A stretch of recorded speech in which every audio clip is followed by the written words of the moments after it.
தமிழர்களே தமிழர்களே வாங்க, தமிழ் பண்டிகை வந்துருச்சு. சித்திரை, வைகாசி, ஆடி. ஆடி வந்துருச்சுல்ல, தேங்காய்லாம் சுட போறோம்ல. ஆமா, அந்த காலத்துல எப்படி தேங்காய் சுட்டுருப்போம்? ஃபர்ஸ்ட் இந்த தேங்காய் சுடுறதெல்லாம் யாரு கண்டுபிடிச்சிருப்பா? அப்படின்னு இப்ப இருக்க இந்த ஜெனரேஷன்லாம் வந்து நீங்கலாம் யோசிப்பீங்க. யாருடா அந்த தேங்காய்லாம் சுட்டுக்கிட்டு, ஏய் விடுங்கடா, அன்னைக்கு லீவ் விட்டா நான் ரெஸ்ட் எடுக்கணும்டா அப்படின்ட்டு இருக்கீங்க. பட் ஆனா, அதுல ஒரு ஹாப்பினஸ் கிடைக்கும். அதெல்லாம் நீங்க என்ஜாய் பண்ணீங்கன்னா இப்படிலாம் சொல்ல மாட்டீங்க. ஆக்சுவலா ஏன் தேங்காய் சுடுற நோன்பு ஆரம்பிச்சது அப்படின்னு பாத்தீங்கன்னா, அந்த காலத்துல வந்து மகாபாரத போர் வந்து அப்பதான் ஆரம்பிச்சாங்களாம். ஆடி 1 ஆரம்பிச்சு ஆடி 18 அன்னைக்கு வந்து அந்த போர் முடிய போகுதாம். சோ அதுக்காக அந்த போறதுக்கு முன்னாடி நம்ம ஏதாவது நல்ல விஷயம்லாம் ஆரம்பிச்சோம்னு வைங்களேன், அந்த முன்னாடி சாமி கும்பிட்டு போணும். போய் ஒரு பூஜை பண்ணிட்டு போலாம் அப்படின்லாம் இருப்போம் இல்லையா? அந்த மாரி அவங்க போருக்கு போறதுக்கு முன்னாடி சாமியெல்லாம் வேண்டிட்டு தான் போனாங்களாமா. சோ அந்த சாமிக்கு படைக்கிறதுக்காக தான் இந்த தேங்காவ சுட்டு படைச்சுட்டு போர ஆரம்பிச்சாங்களாமா. ஆனா அதையே வந்து நம்ம தமிழர்கள்லாம் வந்து ஒரு வழக்கமா எடுத்து அத ஒரு பண்டிகையாவுமே கொண்டாட ஆரம்பிச்சுட்டாங்க. அதுவும் நம்ம தமிழ்நாட்டிலயுமே உள்ள இருக்க சில ஊர்கள்ல மட்டும் தான் இந்த தேங்காய் சுட நோன்பே கொண்டாடிட்டு இருக்காங்க.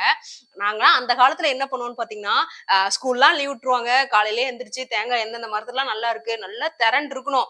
அந்த இளங்காயெல்லாம் சுட்டீங்கன்னா தேங்காய் நல்லாவே இருக்காது. அதனால நல்ல முத்துன காயா பார்த்து, உரிச்சு, அத வந்து போட்டு சொரண்டி, அந்த மேல பாருங்க பீல் பீலா இருக்கும். அதெல்லாம் நல்லா தேய்ச்சு எடுத்துட்டு, தேங்காய் தொட்டி இருக்கு பாத்தீங்களா? இப்போ வந்து அந்த கரண்டி மாரிலாம் இப்ப செஞ்சுட்டு இருக்காங்க இல்லையா?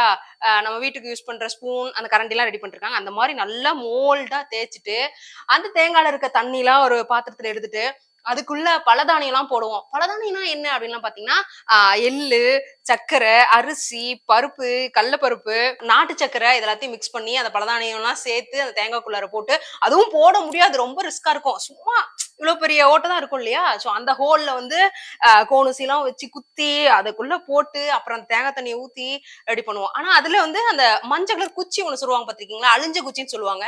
அத தனியா ஒண்ணு ப்ரிப்பேர் பண்ணுவோம். போயிட்டு ஆக்சுவலா நாங்க வந்து உள்ள வில்லேஜ் சைடு இல்லையா? வில்லேஜ் சைட்லாம் போயிட்டு வெட்டிட்டு, அத சீவி அதுக்கு மஞ்சள்லாம் பூசி அத ரெடி பண்றதுலாம் அவ்ளோ ஒரு ஹாப்பினஸா இருக்கும். அந்த சின்ன வயசுல அந்த 4, 5 பேர் சேர்ந்துட்டு பண்றதுலாம் அடடடா! எவ்ளோ ஒரு மெமரியா இருக்கும். ஆனா இப்பவும் வந்து அத பண்ணணும் அப்படின்னு ரொம்ப ஆசையா தான் இருக்கு.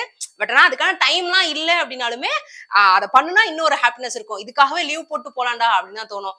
சரி பாத்தீங்களா, நான் அதுல விட்டு வந்துட்டேன்.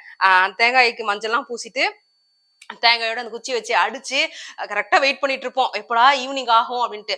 ஆனா இப்ப இருக்க சிலர்லாம் பாத்தீங்கன்னா மார்னிங்கே சுட்டுறாங்க. ஆனா ஈவினிங்ல சுட்டாதான் இன்னும் ரொம்ப சூப்பரா இருக்கும்.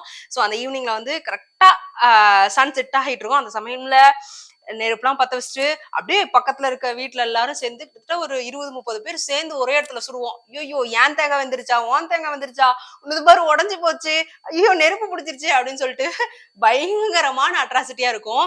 அதெல்லாம் முடிச்சுட்டு சரி போயிட்டு சாமிக்கு படைக்கணும்னு சொல்லுவாங்க. அந்த தேங்காவை படைச்சிட்டு வந்துட்டு அன்னைக்கு நைட்டு ஃபுல்லா டிஃபனே எங்களுக்கு அந்த தேங்காய் தானா பாத்துக்கோங்களேன். அவ்வளோ சூப்பரா இருக்கும்.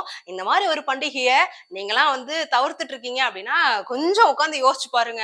இத பண்ணிதான் பாப்போமே, நம்மளும் ட்ரை பண்ணுவோம் அப்படின்னு சொல்லிட்டு இறங்கி வாங்க. இந்த தமிழ் பண்டிகையெல்லாம் மிஸ் பண்ணிடாதீங்க.